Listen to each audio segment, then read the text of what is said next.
আসসালামু আলাইকুম। আমি ডাক্তার মোহাম্মদ তোফাল আহমেদ, বিএইচএমএস, ঢাকা বিশ্ববিদ্যালয়। আমাদের দেশে হোমিও ওষুধ সম্পর্কে অনেকেরই ভ্রান্ত ধারণা আছে। তারা মনে করে থাকেন যে হোমিও ওষুধ ধীরে ধীরে কাজ করে এবং সময় নিয়ে রোগ সারে। আসলে এই ধারণাটি ভুল।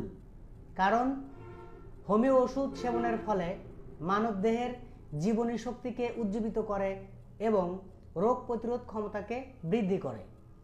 হোমিওপ্যাথির সাদৃশ্য বিধান মতে রোগীর লক্ষণের সাথে যদি ওষুধের লক্ষণ সম্পূর্ণ মিলে যায় তাহলে অতি দ্রুত যে কোনো জটিল ও কঠিন রোগ সমূলে স্থায়ীভাবে ভালো হবে ইনশাআল্লাহ। হোমিও চিকিৎসা বিজ্ঞানে একটি কথা আছে, treat the patient not the disease, অর্থাৎ এখানে রোগীর চিকিৎসা করা হয়, রোগের নয়। কাজেই পার্শ্ব প্রতিক্রিয়া মুক্ত চিকিৎসা নিন, জীবনকে নিরাপদ রাখুন। ধন্যবাদ।